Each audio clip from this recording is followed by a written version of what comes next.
রাসূল আবার প্রশ্ন করলেন, ইয়া আবাল মুনজির, আইয়ু আয়াতিন মা'কা মিন কিতাবিল্লাহি আযম। তোমার কাছে কোরআনের কোন আয়াতটা সবচেয়ে মর্যাদাপূর্ণ মনে হয়?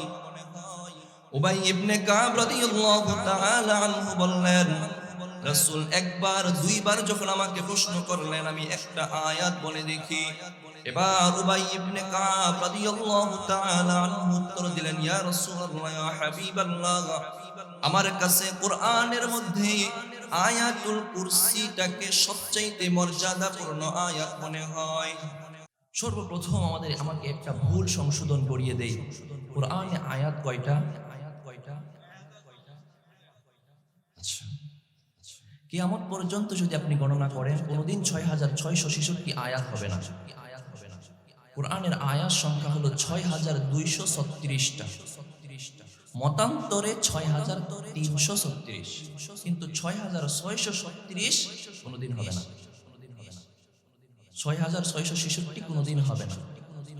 আয়াত সংখ্যা হলো ৬২৩৬টা। আয়াতের মধ্যে যে আয়াতটা শ্রেষ্ঠ, ওই আয়াতটা হলো সূরাতুল বাকারার ২৫৫ নম্বর আয়াত। চলেন মূল আলোচনায় প্রবেশ করা যাক। যে আয়াতটা, আয়াতুল কুরসি, আয়াতের নাম কি? আলহামদুলিল্লাহ, আমরা বেশিরভাগ মানুষ এটা পারি, তাই না? অনেকেই এটা পারি। এটা আজকে আমল সম্পর্কে জানবো, তাফসীরটুকু জানবো ইনশাআল্লাহ। এক নাম্বার জানবো, কোরআনের মধ্যে সবচাইতে মর্যাদাপূর্ণ আয়াত হলো আয়াতুল কুরসি। সবচাইতে মর্যাদাপূর্ণ আয়াত আয়াতুল কুরসি। সুনানে আবি দাউদের 1460 নম্বর হাদিসের মধ্যে আল্লাহর হাবিব সাল্লাল্লাহু আলাইহি ওয়াসাল্লাম ফরমান, উবাই ইবনে কাব রাদিয়াল্লাহু তাআলা আনহু বর্ণনা করেন, عن أبي بن كعب رضي الله تعالى عنه قال قال رسول الله صلى الله عليه وسلم يا أبا المنذر أي آية من كتاب الله أعظم। আল্লাহর নবীর জলিলুল কদর সাহাবী হযরত আব্দুল্লাহ ইবনে উবাই ইবনে কাব রাদিয়াল্লাহু তাআলা আনহুর বর্ণনা, তিনি বলেন, আল্লাহর হাবিব জনাবে মুহাম্মদুর রাসূলুল্লাহ সাল্লাল্লাহু আলাইহি ওয়াসাল্লাম একদিন উবাই ইবনে কাবকে বললেন, হে উবাই ইবনে কাব। উবাই ইবনে কাবের একটি উপনাম ছিল, ডাক নাম ছিল আবুল মুনজির। উবাই ইবনে কাবকে রাসূল ডাক দিলেন, ইয়া আবুল মুনজির, হে আবুল মুনজির, আইয়ু আয়াতিন মিন কিতাবিল্লাহি আযম। তোমার কাছে কোরআনের কোন আয়াতটা সবচেয়ে মর্যাদাপূর্ণ মনে হয়? উবাই ইবনে কাব রাদিয়াল্লাহু তাআলা আনহু জবাব দিলেন, আল্লাহু ওয়া রাসূলুহু আ'লাম। যেহেতু কোরআন আল্লাহর পক্ষ থেকে নাজিল হয়েছে, রাসূলের উপর নাজিল হয়েছে, এজন্য এই কোরআনের ব্যাপারে সবচেয়ে ভালো আল্লাহ এবং তার রাসূলই জানেন। উবাই ইবনে কাব জবাব দিলেন, ইয়া রাসূলুল্লাহ, ইয়া হাবিবাল্লাহ, আল্লাহ এবং তার রাসূলই সবচেয়ে ভালো জানেন। রাসূল আবার প্রশ্ন করলেন, ইয়া আবাল মুনজির, আইয়ু আয়াতিন মা'কা মিন কিতাবিল্লাহি আযম। তোমার কাছে কোরআনের কোন আয়াতটা সবচেয়ে মর্যাদাপূর্ণ মনে হয়? উবাই ইবনে কাব রাদিয়াল্লাহু তাআলা আনহু বললেন, রাসূল একবার দুইবার যখন আমাকে প্রশ্ন করলেন, আমি একটা আয়াত বলে দেখি। এবার উবাই ইবনে কাব রাদিয়াল্লাহু তাআলা আনহু উত্তর দিলেন, ইয়া রাসূলুল্লাহ, ইয়া হাবিবাল্লাহ, আমার কাছে কোরআনের মধ্যে আয়াতুল কুরসিটাকে সবচেয়ে মর্যাদাপূর্ণ আয়াত মনে হয়। এই জবাবটা উবাই ইবনে কাব রাদিয়াল্লাহু তাআলা আনহু রাসূলকে দিলেন। আল্লাহর হাবিব সাল্লাল্লাহু আলাইহি ওয়াসাল্লাম ফাদারাবা ফি সাদরিহি, উবাই ইবনে কাবের বুকের মধ্যে একটা আলতো করে থাপড় দিলেন। আমরা যখন কেউ পরীক্ষায় পাশ করি অথবা কোনো বিজয় হয়, তাকে আমরা বুকের মধ্যে একটা থাপড় দেই, বলি, বাপের বেটা তুই পাশ করেছিস।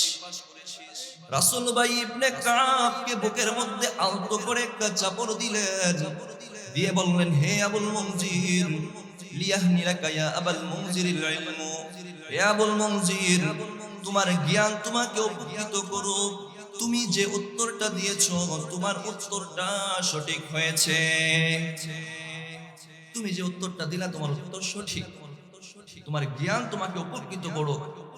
শিক্ষক যখন ছাত্রকে একটা জিনিস প্রশ্ন করে, ছাত্র যখন সহসাই উত্তর দিতে পারে, তখন শিক্ষক তাকে স্পৃহা দেয়, আরো আগ্রহ দেয়। হ্যাঁ বাবা, তুমি অনেক বড় হবা, অনেক তোমার জ্ঞান অনেক বৃদ্ধি হবে, তুমি অনেক বড় হবা ইনশাআল্লাহ। রাসূল উবাই ইবনে কাবের জন্য দোয়া করে দিলেন। উবাই ইবনে কাব উত্তর দিলেন, ইয়া রাসূলুল্লাহ, কুরআনের মধ্যে সবচেয়ে মর্যাদাপূর্ণ আয়াত মনে হয় আমার কাছে আয়াতুল কুরসি। রাসূল বললেন ঠিক আছে। এক নাম্বার জানলাম, কুরআনের মধ্যে সবচেয়ে মর্যাদাপূর্ণ আয়াত হলো আয়াতুল কুরসি। এবার দুই নাম্বার পয়েন্ট, কুরআনে সবচেয়ে শ্রেষ্ঠ আয়াত আয়াতুল কুরসি। কুরআনে যতগুলো আয়াত আছে এর মধ্যে শ্রেষ্ঠ আয়াত আয়াতুল কুরসি। সুনানে তিরমিজির 2878 নম্বর হাদিসের বর্ণনা আবু হুরায়রা রাদিয়াল্লাহু তাআলা আনহু বর্ণনা করেছেন। عن أبي هريرة رضي الله تعالى عنه قال قال رسول الله صلى الله عليه وسلم لكل شيء سلام وإن سلام القرآن سورة البقرة وإن فيها آية وهي سيدة آية القرآن। আল্লাহর নবীর জালিলুল কদর সাহাবী হযরত আবু হুরায়রা রাদিয়াল্লাহু তাআলা আনহুর বর্ণনা, তিনি বলেন, আল্লাহর হাবিব জনাবে মুহাম্মদুর রাসূলুল্লাহ সাল্লাল্লাহু আলাইহি ওয়াসাল্লাম ফরমান, লিকুল্লি শাইইন সালাম, প্রত্যেকটা বস্তুর একটা চূড়া আছে। আপনি একটা বিল্ডিং বানাবেন, একতলা, দুইতলা, তিনতলা, সর্বোচ্চ একটা চূড়া থাকবে। যদি 10 তলা বিল্ডিং বানান, আপনার বিল্ডিং এর চূড়া হলো 10 তলা। যত পাহাড় আছে সব পাহাড়েরই একটা চূড়া আছে। রাসূল বললেন সব বস্তুর একটা চূড়া আছে। ওয়া ইন্না সালামাল কুরআনি সূরাতুল বাকারা, আর কুরআনের সূরা সমূহ যে 114টা সূরা আছে, এই 114টা সূরার মধ্যে সবচেয়ে চূড়ান্ত সূরা হলো সূরাতুল বাকারা। ওয়াফিহা আয়াতুন, আর সূরা বাকারার মধ্যে এমন একটা আয়াত আছে, ওয়াহিয়া সাইয়্যিদাতু আয়াতিল কুরআন, কুরআনে যে 6236টা আয়াত আছে, সূরাতুল বাকারার ওই আয়াতটা কুরআনের সকল আয়াতের সর্দার।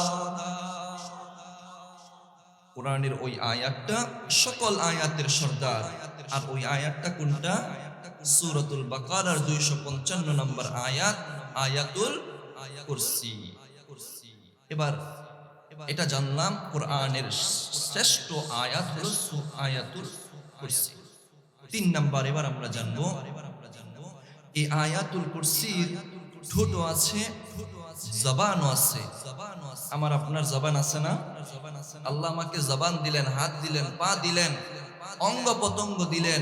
এগুলো কিসের জন্য দিলেন? আল্লাহকে ডাকার জন্য। জবান কেন দিলেন? আল্লাহকে ডাকার জন্য। আল্লাহ আমাকে জবান দিলেন, এই জবান দিয়ে আমি তো আর আল্লাহকে ডাকি না।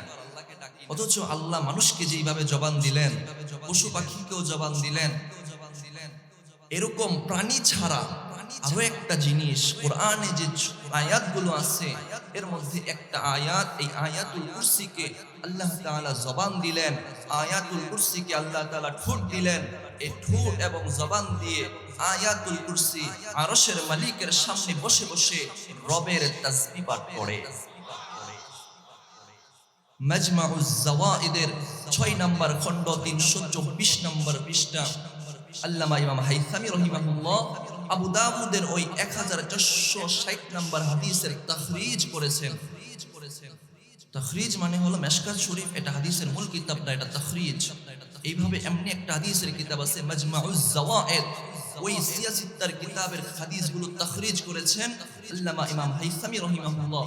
তিনি ওখানে ওই আবু দাউদের হাদিসের উদ্ধৃতি নকল করে তিনি রাসূলের ওই উদ্ধৃতিটা এনেছেন। তিনি বলেন, আল্লাহর হাবিব সাল্লাল্লাহু আলাইহি ওয়াসাল্লাম ফরমান, ওয়াল্লাযী নাফসি বিয়াদিহি ওয়া ইন্না লাহা লিসানান ওয়া শাফাতাইন। আল্লাহর হাবিব সাল্লাল্লাহু আলাইহি ওয়াসাল্লাম ফরমান, নিশ্চয় আয়াতুল কুরসির লিসানান জবান আছে, জিহ্বা আছে, ওয়া শাফাতাইন এবং দুইটা ঠোঁট আছে। আয়াতুল কুরসির ঠোঁট আছে এবং জবান আছে। তুকদ্দিসুল মালিক ইনদা যাতিল আরশ, আয়াতুল কুরসি এই ঠোঁট এবং জবান দিয়ে আরশের মালিকের সামনে বসে বসে রবের পবিত্রতা বর্ণনা করে। এই ঠোঁট এবং জবান দিয়ে রবের তাসবিহ পড়ে, রবের পবিত্রতা বর্ণনা করে। তো আয়াতুল কুরসি কি আল্লাহ ঠোঁট দিলেন রবের তাসবিহ পড়ার জন্য, আর যারা আয়াতুল কুরসি পড়ে তাদের ব্যাপারে সুপারিশ করার জন্য। যারা আয়াতুল কুরসি পড়বে মৃত্যু হতে দেরি হবে, জান্নাতে প্রবেশ হতে দেরি হবে না।